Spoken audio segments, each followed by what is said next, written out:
Welcome to JavaScript Telugu ట్యూటోరియల్కి స్వాగతం. ఈరోజు topic వచ్చేసి ఇఫ్ స్టేట్మెంట్. ఇఫ్ స్టేట్మెంట్ ఏం లేదు, ఇఫ్ అంటే అయితే, ఏమి ఇఫ్ అంటే అయితే అంటే ఒకవేళ అయితే, ఒకవేళ వస్తే, రాకపోతే, అదే ఓకేనా అయితే. సో దీన్ని ఎలా అని మనం చూద్దాం, ఓకేనా. So what is if statement? If state అంటే ఏం లేదమ్మా, ఆ పని జరిగితేనే అది ప్రింట్ కావాలి. అంటే ఏదైనా ఒక పని జరిగితేనే అది ప్రింట్ అంటే, లేదంటే వర్క్ చేయాలి. ఇప్పుడు చూపిస్తాను. ఇఫ్ అనేది స్టేట్మెంట్ తీసుకుంటాం. అది ఇఫ్ అనే స్టేట్మెంట్ తీసుకుంటాం కదా, తీసుకున్నప్పుడు ఆ కండిషన్ చెక్ చేస్తారు. ఖచ్చితంగా ఇఫ్ స్టేట్మెంట్కి కండిషన్ పెట్టాల్సిందే, లేదంటే అది ఎగ్జిక్యూట్ కావాలి. సో కండిషన్ చెక్ చేయాల్సి, ఈ కండిషన్ ఏది, బిగ్గర్ కానీ స్మాలర్ కానీ ఉండాలి, లేదంటే ఈక్వల్ టు ఉండాలి. సో కంపారిజన్ కండిషన్ చెక్ చేస్తాం. ఒకవేళ కండిషన్ ట్రూ అయితే అది స్టేట్మెంట్ ప్రింట్ అయిపోతుంది. అదే ఈ కండిషన్ ఒకవేళ తప్పించాము, ఇప్పుడు సపోజ్ 18 అబవ్ ఉన్న వాళ్ళు మాత్రమే అప్లై చేసుకోండి అంటే 18 ఉన్న వాళ్ళు మాత్రమే అప్లై చేసుకుంటారు. అదే 18 బిలో ఉన్న వాళ్ళు ఏం చేస్తారు, ఫాల్స్ వచ్చేస్తారు. ఫాల్స్ వచ్చి ఏమవుతుంది, వాళ్ళని బయటికి పంపించాల్సి వస్తుంది. అంటే వాళ్ళని మీరు ఇప్పుడు అప్లై చేసుకోకపోతే మళ్ళీ అప్లై చేసుకోవాలి. అది ఇఫ్ స్టేట్మెంట్ అనమాట, ఓకేనా. కండిషన్ చెక్ చేసుకోవాలి, చెక్ చేసుకున్నాకనే అది మనకి చూపిస్తుంది. ఇంకొక ఎగ్జాంపుల్ చెప్తాను, లాగిన్ ఐడి రియల్ టైం. ఇప్పుడు ఇఫ్ అనే స్టేట్మెంట్ తీసుకుంటాను. నేను టుడే మండే అంటేనే అది ప్రింట్ కావాలి, అర్థమైంది. ఈరోజు మండే అయితేనే అది ప్రింట్ అండి. యు ఆర్ ఇన్ మండే అంటే అది మండే అయితేనే యు ఆర్ ఇన్ మండే అని వస్తుంది. లేదు అంటే అది ఫాల్స్ అయిపోతుంది, అర్థమైంది కదా. సో అక్కడ నుంచి మనకి బయటకు వచ్చేస్తుంది. అంటే మండే అయితేనే ట్రూ అవుతుంది, అదే మండే కాలేదనుకో బయటకు వచ్చేస్తుంది లూప్లో నుంచి, ఓకేనా. ఇంకొక చిన్న ఎగ్జాంపుల్ చెప్తాను, అర్థం కాకపోతే ఇప్పుడు ఓకే. సో ఇది ఇఫ్ ఇఫ్ అనే సింటాక్స్ అనమాట. సో ఇఫ్ అని రాసి కండిషన్ రాస్తాం, ఓకేనా. కండిషన్ రాసి ఈ ఫ్లవర్ బ్రాకెట్స్ ఉన్నాయి కదా, ఈ ఫ్లవర్ బ్రాకెట్ లోపలనే మనం ఏదైనా చేయాలి. అంటే దీని బయట చేసినప్పుడు ఎగ్జిక్యూట్ కాదు. ఎందుకు, ఇఫ్ అనే కండిషన్ లోపలనే మనం చేయాల్సింది కాబట్టి ఇది అనమాట, ఓకేనా. ఒకవేళ ఇది ట్రూ అయితే, ఏమి ట్రూ అయితే ఇది స్టేట్మెంట్ ప్రింట్ కావాలి, ఓకేనా. అర్థమైంది కదా. ఇది ట్రూ అయితేనే, సారీ ఇక్కడ వచ్చేసింది, ఈ స్టేట్మెంట్ ప్రింట్ అయిపోతుంది, ఓకేనా. ఇంకో చిన్న ఎగ్జాంపుల్ చెప్తాను. నేను ఒక వేరియబుల్ తీసుకున్నాను, ఏది x=15 తీసుకున్నాను.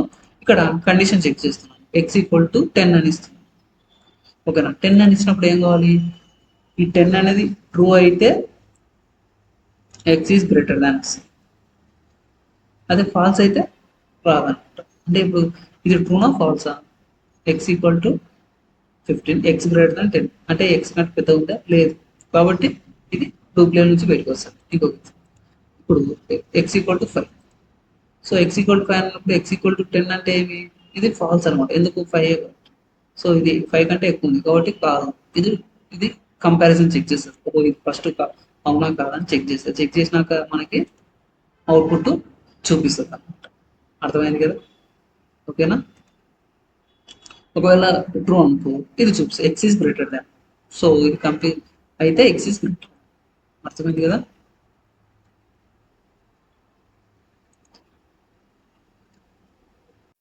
సో ఇప్పుడు ఈరోజు టాపిక్ వచ్చేసి ఇఫ్ ఎల్స్ కదా. సో ఇఫ్ గురించి, ఇఫ్ ఎల్స్ నేను మళ్ళీ క్లాస్లో చెప్తాను, ఓకేనా. సో ఇలా డాక్యుమెంట్ తీసుకోవాలి. సో ఇక్కడ ఇఫ్ అని ఇస్తే చాలు, పని ఇచ్చేసేయండి. ఓకే, ఇక్కడ చూడండి, ఇక్కడ ఏమైందంటే ఇప్పుడు మనం ఏదైనా ఒకటి స్క్రిప్ట్లో రాయాలి కదా. సో స్క్రిప్ట్ అని ఇస్తాను. ఇక్కడ స్క్రిప్ట్లో ఏం రాస్తుందంటే వేర్ x=10, ఓకేనా. వేర్ y=23, ఓకేనా. ఇప్పుడు ఈ రెండుని మనం కంపారిజన్ చేయాలి. సో మనం కంపారిజన్ అనే టాపిక్ చెప్పాను మీకు, కావాలంటే ప్రీవియస్ క్లాస్లో పోయి వినండి, మీకే అర్థమవుతుంది కంపారిజన్. సో కంపారిజన్ ఎలా చేస్తామంటే చెప్తాను అండి. ఇఫ్ అని తీసుకోవాలి, ఇఫ్ అని తీసుకున్నాయి ఇక్కడ. సో ఇది సింటాక్స్ అనమాట. ఇక్కడ ఇఫ్ అని తీసుకుంటాం కదా, ఈ బ్రాకెట్స్ లో మనం కండిషన్ చెక్ చేయాలి, ఎక్స్ గ్రేటర్ దాన్ వై అని. ఒకవేళ అది గాన ట్రూ అయితే, ఓకేనా, అది గాన ట్రూ అయితే document dot write x is greater than y. ఓకేనా, ఇది ప్రింట్ కావాలి యాక్చువల్గా అంటే. ఓకేనా, సో ఇప్పుడు నేను దీన్ని లైవ్లో చూపిస్తాను. సో లైవ్లో చూపిస్తాను చూడండి. గో లైవ్ అని కొట్టేస్తున్నాను. సో రాలేదు, ఎందుకు? ఇది ఎక్స్ కంటే పెద్దగా లేదు కాబట్టి ఇప్పుడు మనం దీన్ని తీసేస్తాం.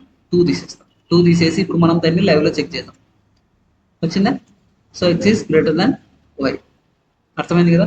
అలాగే ఇక్కడ మనము కండిషన్ని ఈక్వల్ టు పెట్టచ్చు. సో ఇక్కడ ఈక్వల్ టు అంటే is are same.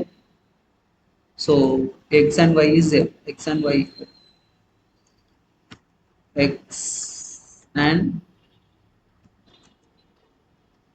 Why are equal అని ప్రింట్ కావాలి.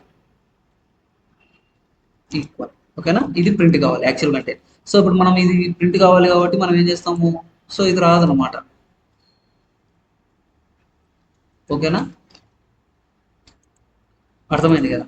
సో ఇక్కడ చూడండి, రాదు. అదే మనకి ఈక్వల్ టు అయితే, అంటే ఇప్పుడు ఇది 100 అయితే ఈక్వల్ అని వస్తుంది. ఓకేనా, చూడండి ఇక్కడ. సో నేను పక్కన పెట్టేస్తాను. సో పక్కన పెడితే మీకు ఒక ఐడియా వస్తుంది. ఓకేనా, okay. Not equal to. So not equal to అంటే ఏదో ఒకటి ట్రూ కావాలి. సో ఈ రెండు ఈక్వల్ కాబట్టి చూపేదు. అదే అనుకో y are different. So different. So x and y are different. అలా మనం కండిషన్స్ అన్ని చెక్ చేసుకోవచ్చు. అర్థమైంది కదా? ఇఫ్ అంటే అది అనమాట. ఓకేనా? Okay friends, thank you watching this video. Like చేయండి, షేర్ చేయండి, సబ్స్క్రైబ్ చేసుకోండి. అలాగే పక్కన ఉన్న బెల్ ఐకాన్ని క్లిక్ చేయడం ద్వారా నేను పెట్టే ప్రతి వీడియో మీకు అప్డేట్ రూపంలోనే ముందుగానే వస్తుంది. Okay friends, thank you.